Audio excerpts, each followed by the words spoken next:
Hey, good morning, everybody. Welcome to another episode of Community Connection. And as is our tradition on Thursday morning, we have to check in with our ambassador from Gen Z to the Boomer generation and see if there's any pearls of wisdom this morning from the Melvinator. Good morning. She's having a hard time. She's not gone to the muse yet.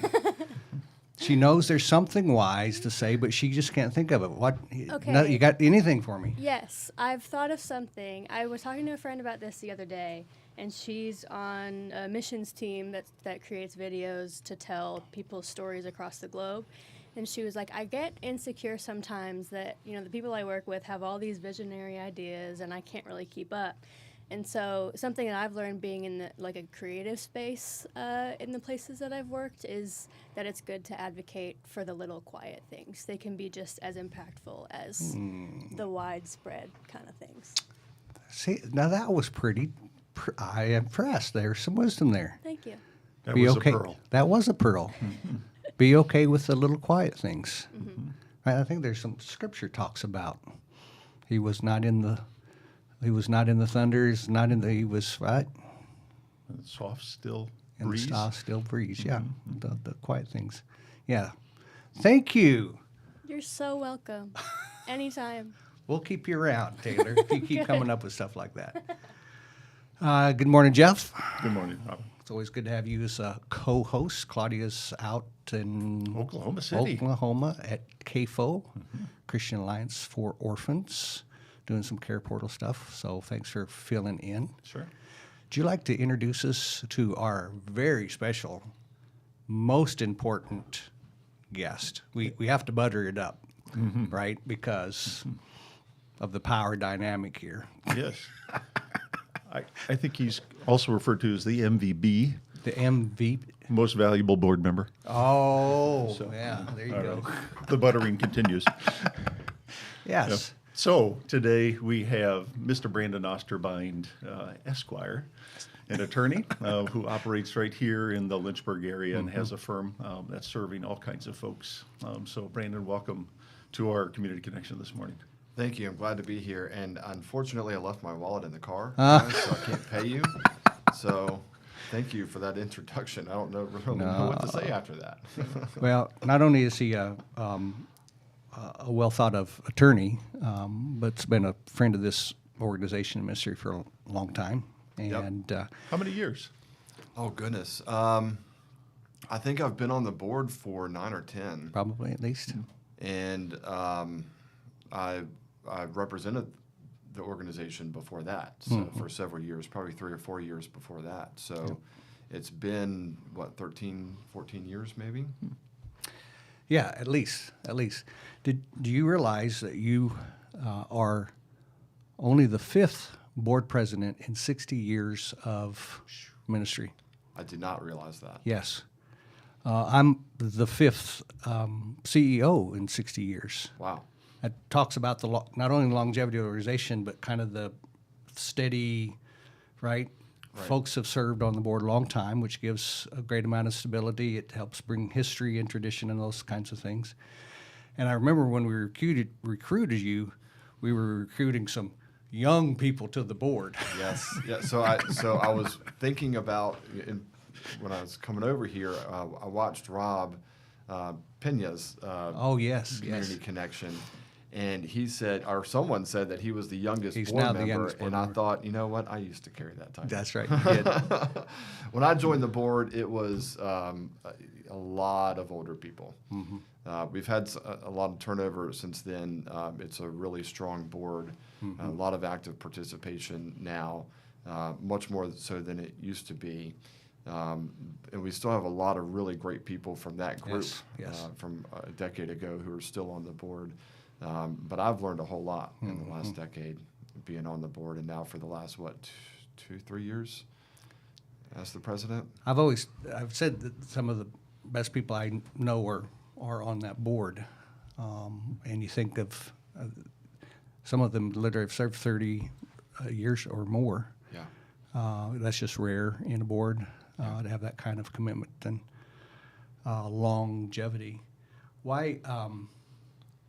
So we often like to ask the why. So what was it about this ministry that you would want to first be a volunteer and then a donor and now a board member, not just a board member, but to lead the board? Yeah, so I think the reason I agreed to come on the board was thinking back to Safe Families for Children, Yes. right? Because if you remember, when that came, or when we were talking about bringing that ministry to Virginia, I think you showed up in my office, and it wasn't the first time we met, but maybe the third or fourth time we met. I think the first time we met, you showed up in my office. I was like, who is this guy? I think that was your first year as executive director back then of Patrick Henry Boys and Girls Plantation, Homes. Or was it which still was, Plantation? we started calling it homes, at that point. At that point, for a completely unrelated thing, but maybe a year or two later, you were wanting to bring Safe Families for Children in. And of course, we had a whole bunch of licensing issues to look at. And then, does the Code of Virginia even allow for this ministry to function in Virginia? And the ultimate conclusion was no, it doesn't. So that Patrick Neff and I remember, worked really hard on drafting the legislation that now has allowed Safe Families for Children to function in Virginia. And I remember running around Richmond with Patrick, meeting different delegates and senators and trying to convince them that this is good for families. It's not a drain on the state resources. In fact, it's a relief on the state resources. Right, and you would not believe the amount of pushback we got from that proposition. Yeah. And ultimately, it took a couple of years for people to finally see that this is good for children. It's not a drain on state resources, and it's the best thing for families. Why don't we do it? So then that led to the pilot program, ultimately leading to the passing of the legislation that we originally proposed in 2013 or something like that. So let me speak to the audience to remind them that sometimes lawyers are your friends. Right? I mean, first time I met you, you were helping me get out of a sticky wicket, right, within an organization, and I saw the value of your presence, and so that just naturally said, all right, we got to get this bill passed. Right. I know a guy. Yeah. And here we are. Yeah. Well, and then that experience, it led me ultimately. You said, well, why don't you consider coming on our board? I'm like, okay, well, I'll pray about that. But the reason I did was just because of the principle behind the organization. Like, we're going to do what's best for families and for kids, no matter what it costs us. And then the benefit is, we don't take state money, we don't take government money, and that's a huge benefit to the organization, but also to the community as a whole, because we get to make the decision what is in the best interest of the kid. And our goal, especially now being where we are, is not to fill a bed. We don't want to bring a kid into a program who doesn't need to be brought into a program. Right. We want to help keep that kid in that organic family for as long as humanly possible, as long as that kid is safe and supported by a thriving, faithful community. That's what's ultimately in the best interest of the kid, but that's not always what's in the best interest of programs that are run by government money. So, Jeff, you and I often are saying this to people, to donors and volunteers and to our staff, right? But they often don't see the back shop and the budgets and the money and the decisions that are made at the board level. And we've got the president here just saying what we say, and right, you see the numbers, you see us having these conversations, you see us really doing this, right? And I don't think you would be on a board like this if this was talk and not reality. Right. I tell people all the time that the two best organizations that I am a part of, and the only reason I'm a part of them is because the closest I get to the heart of the organization, the more I like it. So that's my church, and it's Patrick Henry Family Services. So a lot of organizations you can get into, you can give money to, and then you can volunteer, and then you kind of see the back room and what goes on, and you're like, I don't know that I really support that, or I really like that, or how that was done. But that's not true. That's not true with my church, and it's not true with this organization. Because the closer I get to ground level, and of course, sitting on the board, we don't get to see everything all the time, but we see reports, we hear from staff people all the time. We go to events, and at least I try to go to as many events as my schedule will allow. And I try to see on the ground level, what are we doing that's actually making a difference? And the more I get to see that, the more I like what I see. Particularly the gathering, right? That's a good example. Yeah. I like to go to the gathering when my schedule allows, because it's a assembly of a bunch of different organizations and people who are working hard to support families and kids in our community. But it's not just let me pound the chest of Patrick Henry Family Services. There's a great humility to the gathering, because Patrick Henry Family Services started it, but Patrick Henry Family Services does not run it. Yep. It is its own thing. It is its own Other thing. organizations take turns leading the entire thing, leading the discussion, contributing valuable information and strategies, and it's a time to share information instead of hoard information. So the gatherings that I've been to have really opened my eyes to what's going on in our community and the collaboration that can be made that really hasn't been made in the past. You wanted to ask a question, I think, Jeff? No, I wanted to reflect two things. Number one, I think I hear Brandon say, I see the sausage being made, and I still love what's going on here. Yeah. And I do love sausage. Yeah, well, that helps. And then secondly, I thought what you shared was spot on in terms of the messaging and what we're trying to convey, what we're about. In this Vision 30, exactly what we're about. It's not about us. It's about these kids and families, and how do we equip and support a whole community rising up and responding to that need. So I think we ought to get him a part of our marketing team. Really, that was messaged so well. That's exactly what we would want somebody to say. I think you could probably take a clip from this and just kind of put it out We there. just might. We just might. I remember you saying one time, and maybe more than once at a board meeting, that you appreciated the innovative nature of this organization, right? Right. There was something about that was drawing you. Oh yeah, I mean the like I said, Safe Families for Children. Everyone in Virginia. The old joke is, how many lawyers does it take to change a light bulb in Virginia? 5, right? 1 to change the actual light bulb, and 4 to talk about how great the old light bulb was. I mean, it's hard to change things in Virginia. We have laws on the books that have been around since the very beginning, and like I look at it and I think, I just shake my head, because this is not the best way for things to be done.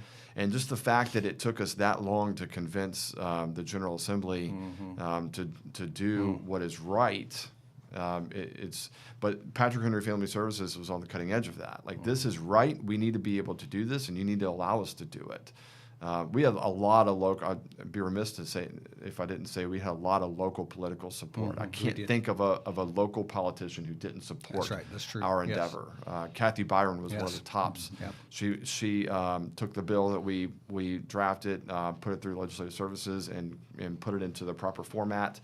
And ultimately championed that thing to the end. But it wasn't just her; it was every single local delegate and senator here in our area who supported that process and that endeavor. And we're very fortunate to have good local politicians. While we're on the subject, let's pause and let's watch our Vision 30 video, the Two Rivers video, and then we're going to kind of switch and talk about that in more detail. Okay? Yep. Nobody gets to choose their family. If a person is fortunate enough to be born into a healthy family, then life can be much like floating down a smooth, gentle river in the summertime. But an unhealthy family is like a dangerous river, filled with rocks, debris, and fast-moving water.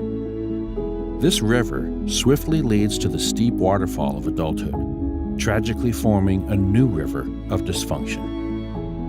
Even if you aren't born into an unhealthy river, there are many streams that cause a person to get there. But there is only one way to get out, and that is through a meaningful relationship. Across our region, there are many agencies, churches, and families who are devoted to helping children escape from unhealthy rivers. Some feel their role is to wade in and rescue children. They foster, adopt, or provide safe families. Others stand by the river and support the rescuers by providing what they need. Still, others are upstream and stand in the gap to keep children from ending up in the negative situations. At Patrick Henry Family Services, we see ourselves as having an additional role. We are running up and down the shores of the unhealthy river, screaming, "Can't you see the children in the water? You have to do something." Vision 30 is a 10-year initiative. By 2030, we envision a region where all children are safe in their own family, or with caregivers who are supported by a local faith community. So, where do you stand at the river? Are you upstream, keeping families together and strong by standing in the gap? Are you in the river, directly impacting children? Are you on the shore, providing support for the brave folks who have entered the river? Or are you just passing by without noticing? No matter who you are, come down to the river with us. Let us help you find your place. Not only will lives be changed, but you will never be the same. Seen this, I don't know, probably 100 times or more, and always get a little bit touched, right? There's still a little sting in that. Maybe because I've personally been in that river, been standing beside that river, now running up and down the river, right? I've been at that, every angle of that river. Lately, you have really been pressing a point as the board president to say, give me proof, give me some hope that that's actually going to happen. Yeah. And we're not talking about it, right? Right. You've been pressing that point. Right. Well, I mean, to be honest, it's a scary proposition to begin with. It was a scary proposition back in 2020 when we were talking about it, when you first presented it to the board. And I think I just remember everyone kind of looking at each other like, really? Like can we really do that? I don't know that we can do that. And I think you're right. And now that we're a few years into it, it gets even more pressing, particularly when we start tracking the numbers and the numbers fluctuate, right? I think one of the things that we've learned throughout this, last 3 years, is that this is not a linear process, right? It's like life. Life is not linear. You don't just straight line up all the time. It's ups and downs and ups and downs and ups and downs. Ultimately, kind of like your 401k. Exactly. Dave Ramsey says the only one who gets hurt on a roller coaster is a guy that jumps off. So there you go. Good point. But so the numbers have kind of been going up and down and up and down. But when we see the numbers tick up a little bit, it's really discouraging. And as a board, we've committed to this vision, and we've got, how long do we have left? 7 years, 3 months, and 9 days. Wow. Wow. That used to be a lot of time to me. And the older I get, the shorter that sounds. It's true. Yeah, it's coming quick. Right. So even at our June meeting, when we were approving the budget for the next fiscal year, I don't know if you remember this, but before we voted on approving the budget, my question to you was, how does this get us to Vision 30? Right? Are we spending money on things that are not going to get us to Vision 30? And are we directing our resources toward all the things that we need to be in order to accomplish this big, huge goal that's daunting? Yeah, so let the COO answer that question. We've been talking about something that folks are going to hear more and more about. We have in staff, but we're just really at the beginning stages of this. Tell us about the logic model, and why do we think the logic model is going to give us some of the answers to Brandon's question, or at least we're going to. It's certainly more intentional, right? It's not just a vision without a strategy is just a dream, right? And then strategy without resources is right. So, say a little bit for those who may be hearing it for the first time. What is the logic model, and what are we hoping to accomplish with it? Yeah. So it's a way of quantifying and measuring what every one of our activities does across all of our programs, all of our teams, to advance Vision 30. If we say getting to 10% or to zero the number of current kids that are in foster care by December 31st, 2030, what does everything that we're doing have a clear line of sight to that eventuality? And if we can't tie that very clearly, measurably to that, then why are we doing it? Yep. Right? And I think that was the question you raised on June 4th or 6th. And the question that staff are now asking themselves, how are we making sure everything that we're doing has a clear line of sight? And not, I mean, some things could move the needle or they could move the needle, right? Yeah. And that's what we have to be asking ourselves. We have a program evaluation process now that we're asking every one of our ministry leads and responsible for their team programs related to serving at-risk kids and families. How are you actually moving the needle towards Vision 30 in measurable ways? And that's what this whole logic model is. What we're digging in heavily. And ideally, we could have done that, a while ago, but no time like the present to make that happen. So I think we took that very seriously. It's one of our staff went to a training, came back and said, "This is what we ought to be doing," and we've implemented that now. So that's what that's about. How would you add to that? Just that one of the things that we're asking is the activity that we're doing that we think is going to bend the needle actually evidence-based practices? In other words, you say this activity is going to move the needle. Is there any evidence, right? And then we're tying it to things like 5 protective factors or the 40 developmental assets of youth, a number of things, right, that we know, right? Is it trauma-informed? All these kind of things. So then it's built on, that's the logic of it. We know from evidence this is working, so we put these combinations together, give it enough capacity of resources and attention, that's going to get us there. That's the idea, right? That's it. Yeah. That's it. And I think the next question is, when we get there, what next? Right? Why are we doing? Are we just doing this for the kids who are within our area, who just so happen to be in bad situations and in foster care? Ultimately, I think the Vision 30 is just for our area. Right? It's geographically limited. But if we succeed, when we succeed, what next? And I think the idea is, let's take this package of what we have created here in the greater Lynchburg area, and let's farm it out to everybody else in the country, not just Patrick Henry expanding its Yes, exactly. reach. That's not the goal. The goal is to say, okay, what other organizations around the country are there like Patrick Henry Family Services who have the resources like Patrick Henry Family Services has, and then let's teach them how to do this very same thing, because this model, this Vision 30 endeavor, can spread nationwide, and all of a sudden, nationwide, we have a complete change in the foster care system, and not just in the foster care system, in society as a whole for kids. Yep. That's it. Yep. We're the beta test. Yes. Right? Yes. And if we'll figure out what the dynamics are to make this happen, and then we're going to share it. We don't have to hold on to this and say, Right. this is ours.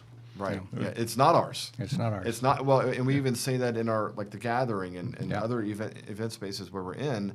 Like, this is not about Patrick Henry Family Services. This is about keeping kids with their families, supporting socially isolated families who just don't have the resources to take care of kids. And otherwise, those kids are going to be taken out of those situations, put into foster care, and their lives are going to be forever changed.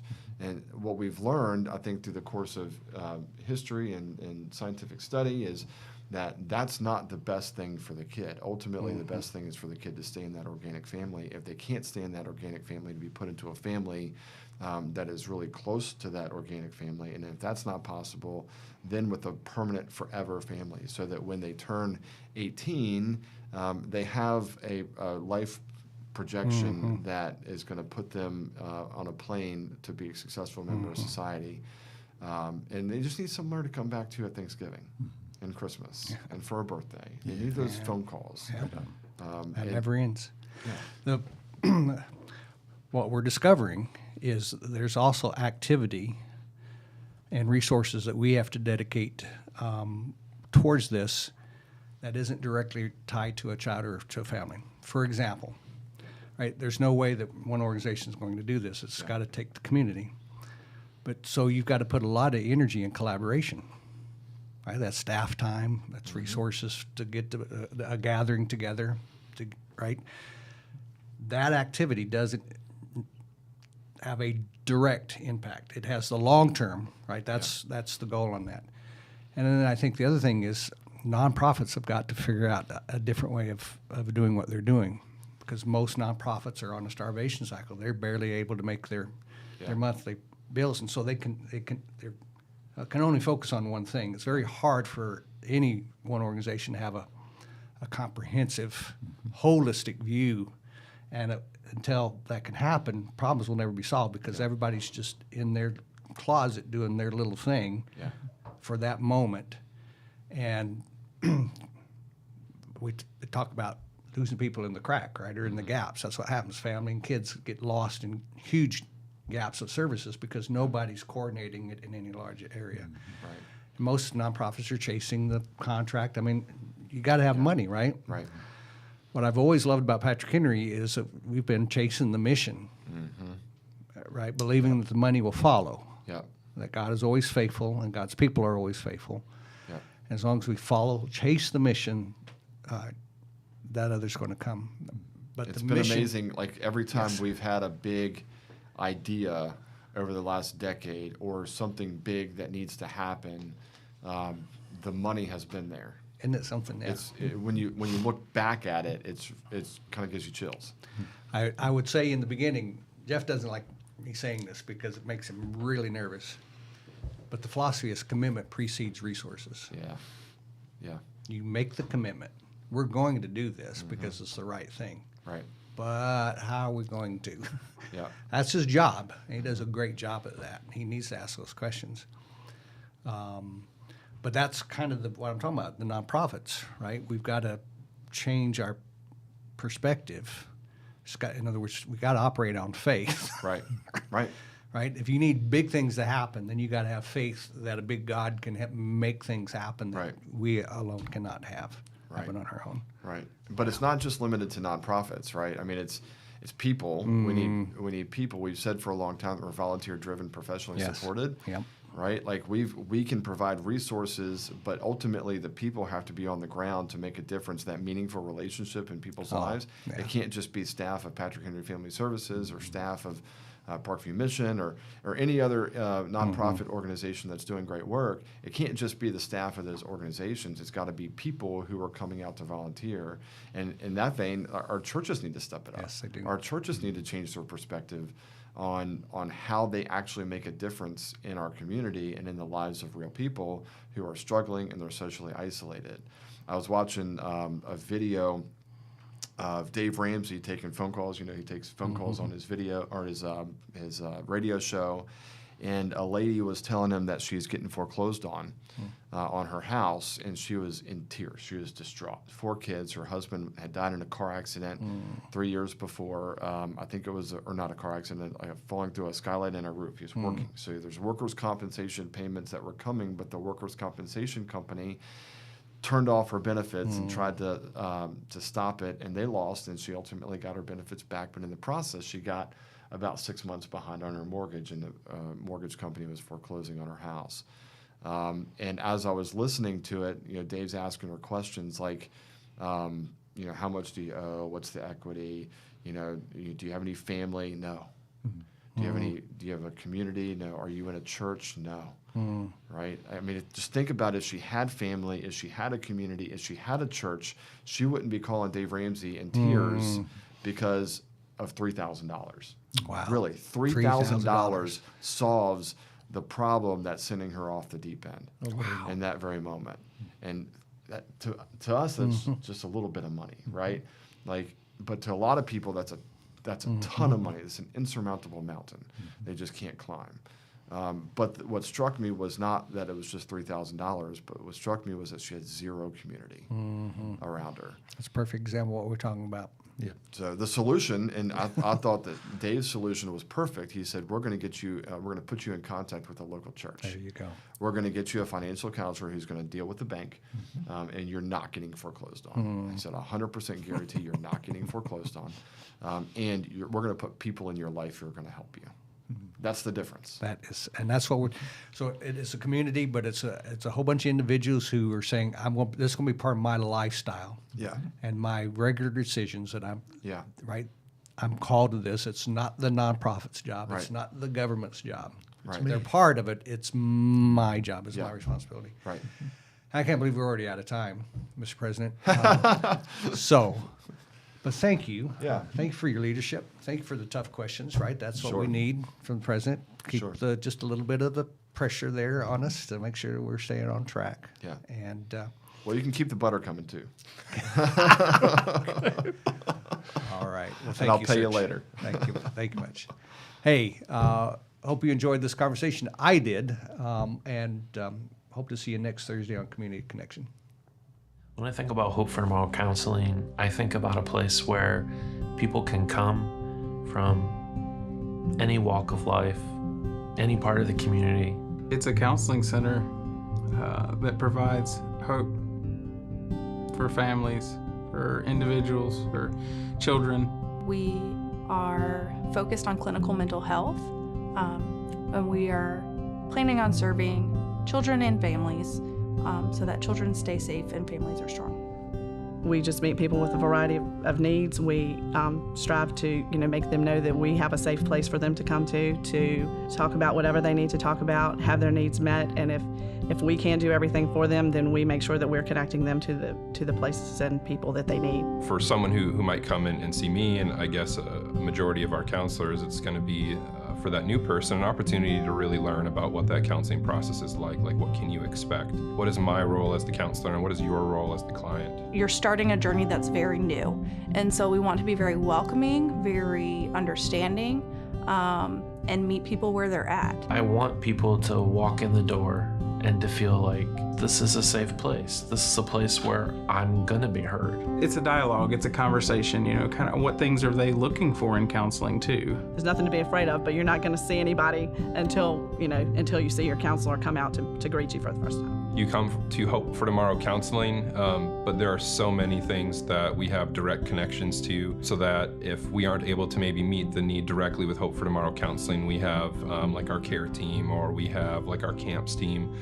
that we can really partner with. And I would make the case that we definitely want to be about those community partnerships. I mean, that directly ties into what we're doing as an organization. We are respecting clients where they're at, whatever spiritual or religious beliefs that they have, and we're getting to know them and what's going to work best for them. Yes, we do have this foundation to work from, but that is not going to influence or be pushed onto the client, because that's completely against code of ethics that we use.